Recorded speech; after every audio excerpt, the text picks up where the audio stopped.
Ang paggawa ng kalooban ng Diyos ang prioridad ni Jesus.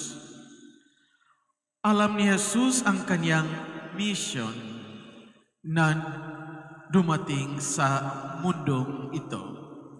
Siya ang naparito upang gawing ang kalooban ng Diyos. Sa ating unang pagbasa, narinig natin na hindi kailangan ng Diyos ang ating mga sakripisyo, kundi gawing ang kalooban ng Diyos.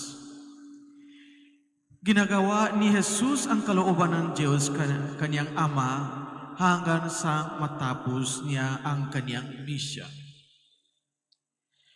Binigyan tayo ni Jesus ng halimbawa na dapat natin tularan. Sa ating buhay, ginagawa natin ang kalooban ng Diyos kaysa ating kaloobang unahin natin ang Diyos sa ating buhay. Ang Diyos ang ating prioridad, ang iba ay pangalawa lang. Bakit natin inuuna ang Diyos? Dahil ang ating buhay ay nagsisimula at nagtatapos sa Diyos. Ang buhay nating o our life begins and ends with God. Kung walang Panginoon sa buhay natin, we are nothing. So mga kapatid, sino ang pamilya ng Panginoon? Ang pamilya ng Panginoon ay mga tao marunong gumawa ng kalooban ng Diyos. Unahin natin ang Diyos kaysa sa anumang bagay. Dahil sa dulo ng buhay natin, mawawala ang lahat, pero we have only God. Meron lang tayong Panginoon. Ang ibang bagay, mawawala.